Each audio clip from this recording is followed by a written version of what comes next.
오늘 성경 말씀에는 이제 사라가 90세 노인이 되었는데 아들을 낳죠. 그래서 얼마나 기뻤는지 모릅니다. 사실 사라에게는 참 고민도 많았고 절망도 많았어요.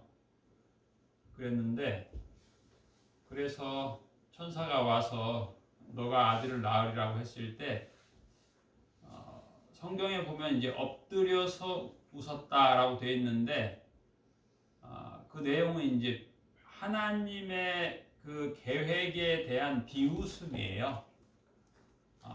그 우리 한자 말 중에 포복절도라고 하는 말이 있는데 너무 웃기니까 엎어져서 웃었다 그 뜻이거든요. 어쨌든 그러니까 천사가 그랬어요.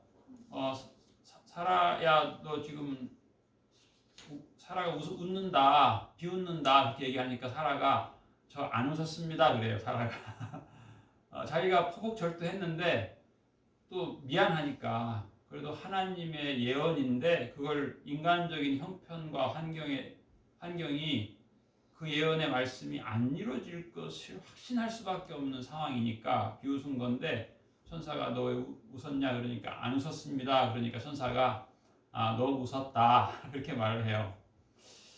근데 오늘 이제 어떻게 보면 만약에 제가 하나님이라면 내가 무슨 말을 할 때 자꾸 비웃어. 계속 비웃으면 그래 너는 뭐 계속 비웃으니까 내가 너에게 줄 복을 안 주겠다 이렇게 할 텐데 하나님은 그럼에도 불구하고 주겠다는 거예요. 그래서 그 아이의 이름을 짓는데 이름은 웃음이라고 해라 그랬어요. 웃음이라고 해라. 그런데 이제 오늘 6절에 사라가 이르되 하나님이 나를 웃게 하시니 그랬어요. 하나님이 사라를 웃게 하셨다. 물론 이제 과거에는 하나님이 나로 하여금 비웃을 수밖에 없게 하셨다. 내가 하나님을 비웃었다. 그런데 지금은 기뻐서 웃는 거예요.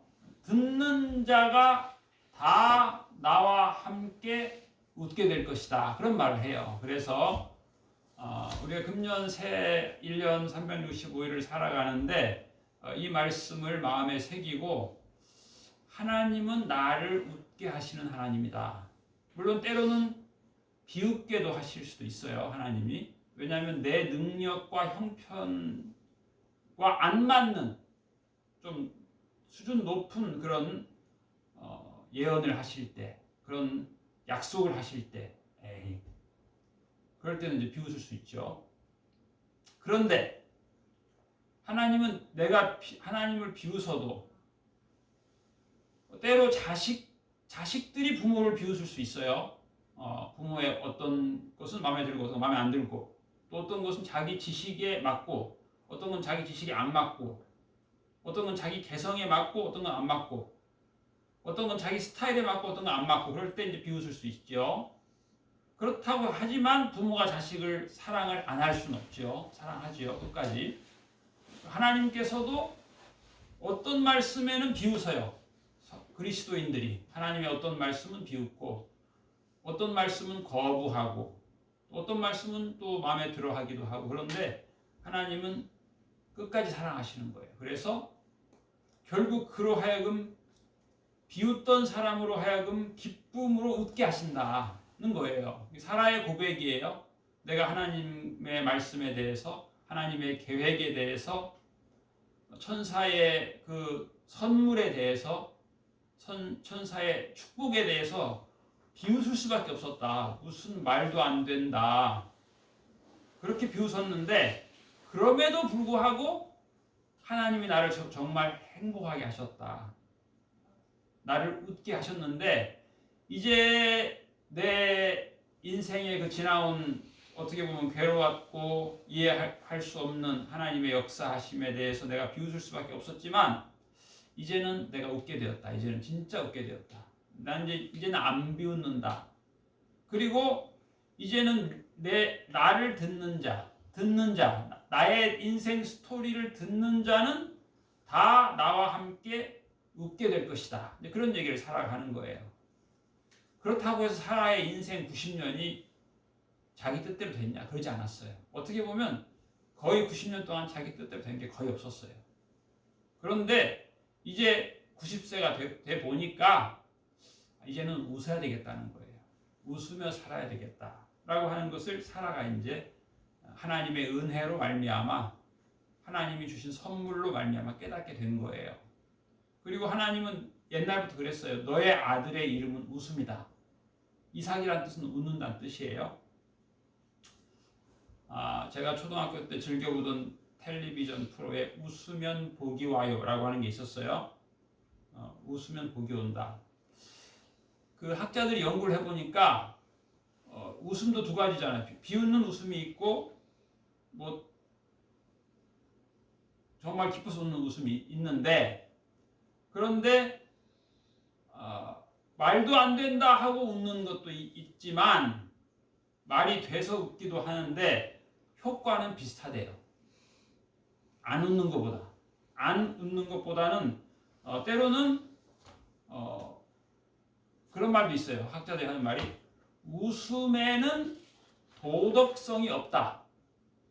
좀 비도덕적인 이야기를 듣고 웃어도 뇌 건강에 좋다. 그런 말까지 합니다. 그런데 하나님은 우리에게 정말 좋은 웃음을 주시는 분이신데, 우리가 이 하나님의 그 뜻을 알고 오늘 웃게 하시는 하나님의 은혜를 우리가 날마다 묵상하고 또 즐기고 또 찬양하고, 하나님 저를 웃게 하시는 하나님 찬양합니다. 오늘도 웃으며 살겠습니다. 물론 상황은 웃을 수 없는 상황이 막 펼쳐질 수 있어요. 사라에게 90년 동안 웃을 수 없는 슬픈, 괴로운 그런 시간들이 많이 있었어요. 그 몸종 하갈이 이스마엘을 낳고는 아주 이 사라를 아주 괴롭게 했어요. 그런데 이제는 웃으며 살아야 되겠다. 이 사라의 고백을 가지고 여러분 이제 금년에도 사철에 바람이 붑니다. 겨울에도 바람이 불어요. 봄에도 불어요. 봄에는 또 황사바람도 불고 미세먼지도 불고 가을에도 불고, 여름에 바람 불면 좋아하죠. 그런데 요즘 옛날에는 봄바람 좋았는데 요즘에는 봄바람도 별로예요.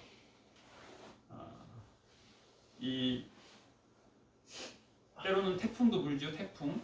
인생의 태풍도 붑니다. 이 겨울철에 찬바람 밤새 쏘이고 다니면 사람이 면역력이 뚝뚝 떨어집니다.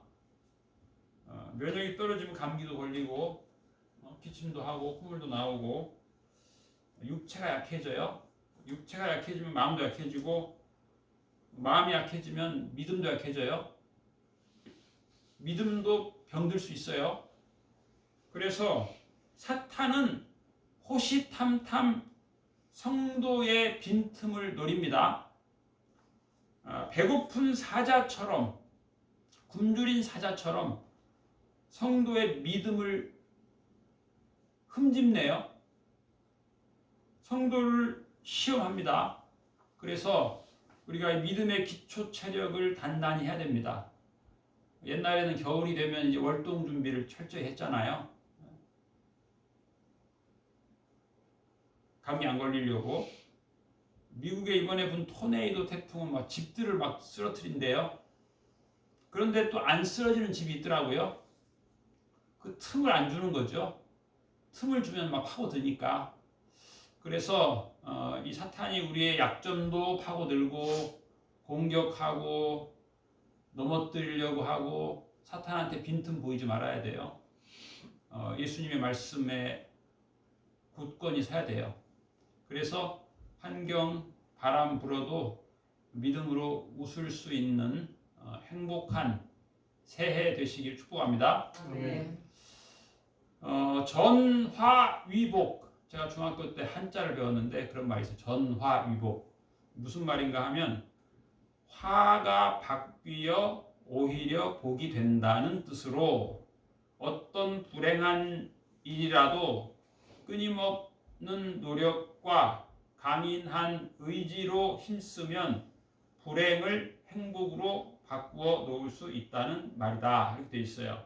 그래서 이 전화유복, 작년에 참 여러 가지로 고생하셨는데 또 이 뭐 독감 소문도 있고 그런데 이 전화유복 하나님의 은혜로 화가 복이 된다.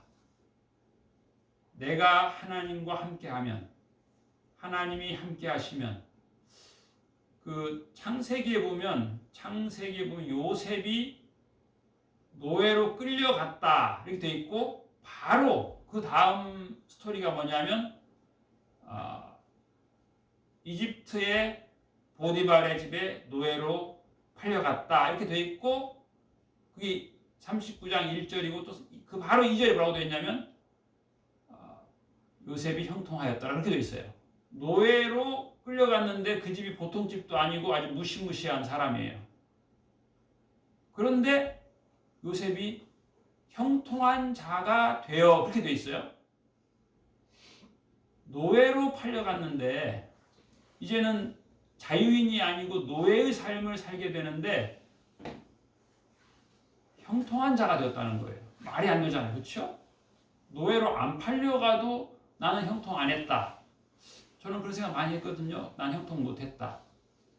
하나님 왜 저한테 이렇게 복을 조금 주세요? 나는 형통 못 했습니다. 그런 마음으로 아주 오랜 세월 제가 살아왔는데 요셉은 노예로 끌려간 사람이 어떻게 형통하나? 하나님을 본 거예요. 하나님을 크게 본 거죠. 하나님이 함께 하시고 요셉은 하나님과 함께 하는 거예요. 환경과 함께 하는 게 아니고 하나님과 함께 하고 하나님의 비전, 하나님이 주신 꿈 여기에 따라가는 거죠. 그러니까 환경은 전혀 안 형통한데 사람이 형통한 자가 되어버린 거예요. 사람이 믿음의 사람이 되어버렸고 사람이 소망의 사람이 되어버렸고 사람이 믿음의 반석 위에 든든히 서버리니까 환경은 참 안 좋은데 환경이 그를 결정하는 것이 아니고 하나님 주신 사명이 믿음이 그를 결정하는 거예요. 그렇게 여러분 우리 모두가 그렇게 살아가시길 축복합니다. 히브리서 11장에 보면은 히브리서 11장에 보면은 17절 아브라함은 시험을 받을 때 그랬어요. 시험이 있다는 거예요. 시험. 아브라함, 우리가 생각하는 아브라함은 믿음의 조상이라고 하는 별명을 가지고 있는 사람인데 이 사람이 그 시험을 받은 거예요. 자세히 보니까 시험을 많이 받았어요. 환경적 시험도 많이 받고 가정적 시험도 많이 받고 한두 가지가 아니었어요. 심지어 조카 하여튼 조카 때문에 목숨 걸고 아주 밤에 전쟁을 일으킬 정도로 그렇게 시험이 많았어요. 심지어는 자기 아들 이삭을 제물로 드려라. 이거 말도 안 되는 그런 하나님의 요청인데 시험이죠. 믿음으로 이삭을 드렸으니 그는 약속을 받은 자로 돼 그 외아들을 드렸느니라. 하나님의 약속이 있는 자면 외아들은 안 드릴 수 있는 편안함이 있어야 되잖아요. 그런데 그렇지 않았던 거예요. 그에게 이미 말씀하시기를 내 자손이라 칭할 자는 이삭으로 말미암으리라 하셨으니, 아니 이삭을 통해서 손주를 주시겠다고 해놓고는 그 이삭을 제물로 드려라? 말도 안 되는 거죠. 그가 하나님이 능히 이삭을 죽은 자 가운데서 다시 살리실 줄을 생각하신지라. 비유컨대 그를 죽은 자 가운데서 도로 받은 것이니라. 로마서 4장 말씀에 보면 17절에 기록된 바 내가 너를 많은 민족의 조상으로 세웠다 하심과 같으니 그가 믿은 바 하나님은 죽은 자를 살리시며 없는 자를 있는 것 같이 부르시는 이시니라. 아브라함이 바랄 수 없는 중에 바라고 믿었으니 또 로마서 4장 19절에 보면 그가 100세나 되어 자기 몸이 죽은 것 같고 사라의 태가 죽은 것 같음을 알고도 그랬어요. 그러니까 이제 지금 오늘 사라가 아들을 낳았지만 그 전 그 과정은 참 불안한 거였어요. 아들을 낳을 수 없게 된 생리적으로 사라의 생리가 그쳤기 때문에 임신이 불가능한데 그때 하나님이 말씀하시니까 이 사라나 아브라함 입장에서는 가능할 때 하시지 왜 불가능할 때 하시냐 이런 좀 여러 가지 어려움이 있었어요. 그래서 죽은 자와 방불한 가운데서 불가능할 때 그런 뜻이죠. 그러니까 참 사라도 힘들고 아브라함도 힘들었어요. 비웃을 수밖에 없었는데 그런데 하나님께서 때가 돼서 이제 아들을 낳게 하신 거죠. 비록 아브라함과 사라가 하나님의 계획을 기쁨으로 받아들일 수 없는 그런 시간들이 많이 있었는데 그럼에도 불구하고 하나님께서 이렇게 때가 되었을 때 진정으로 웃게 하셨습니다. 그래서 우리가 금년에도 작년하고 어떻게 보면 비슷한 지금 뉴스에서 어제 보니까 새해 전망을 얘기하는데 병균도 여전히 기승을 부릴 것이다 그런 얘기를 하고 어두운 전망들이 많아요. 부정적 전망. 자칫하면 우리가 이제 그 부정적 감정에 휩싸이기 쉬운 그런 새해를 맞이했는데 그럼에도 불구하고 오늘 이 사라의 고백, 하나님이 나를 웃게 하신다. 하나님이 나를 웃게 하신다. 이런 그 믿음이 있으면 좋겠어요. 하나님이 나를 웃게 하신다. 다른 사람들은 막 울상이 되고 또 그런 나보고 울으라고 그런 소식을 자꾸 전해주고 그럴 때 같이 울지 마시고 우리가 하나님이 나를 웃게 하신다. 때로는 뭐 기가 막혀서 웃기도 하고 하나님의 말씀을 이해할 수 없으니까 비웃기도 할지라도 언젠가 내가 그걸 이해하게 되고 내 믿음이 자란다면 기쁨으로 웃고 행복감으로 웃고 또 주변 사람들에게 다 나와 함께 웃자. 여러분도 하나님을 더 알게 되고 예수님을 더 알게 돼서 웃자. 그래서 성경에 보면 그런 말씀이 있어요. 사람들이 사라가 젖을 먹이겠느냐.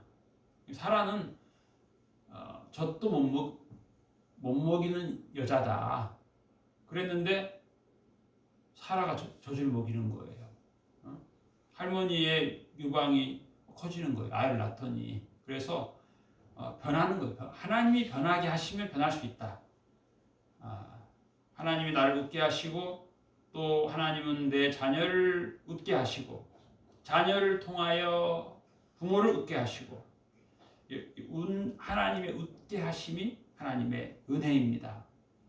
예수님의 생수를 마시면 우리가 웃게 되는 거예요. 성경에 보면 예수님이 성령으로 기뻐하여 가라사대 누구든지 목마르거든 내게로 와서 마셔라. 나를 믿는 자는 그 배에서 생수의 강이 흘러 넘치리라 말씀하셨습니다. 새해 날마다 예수님의 생수로 기뻐하고 기쁨이 넘치는 웃음이 넘치는 행복한 삶이 되시기를 축복합니다. 기도하겠습니다. 하나님 아버지 감사합니다. 사방에 들리는 소식들은 어두운 소식들이고 우리로 하여금 근심하게 하고 낙담하게 하고 믿음의 진보를 이루지 못하게 하는 소식들이 많이 있지만 우리가 환경만 보면서 살지 않게 하여 주옵시고 예수님 말씀 따라 살게 하여 주시옵시고 예수님과 동행하게 하여 주옵시고 예수님의 생수가 흐르는 곳에 있게 하여 주옵소서. 하나님의 말씀에 생명수가 흐르는 시냇가에서 말씀의 꿀을 날마다 먹게 하여 주시옵시고 시절을 조차 과실을 맺으며 잎사귀가 마르지 아니하고 행사가 형통하는 하나님을 향하여 찬양의 웃음이 있는 인생 되게 하여 주시옵소서. 아멘. 우리의 삶을 이렇게 찬양의 웃음이 넘쳐 흐르는 복된 삶으로 인도하실 주님을 찬양하오며 감사드리며 예수님 이름으로 기도하옵나이다. 아멘.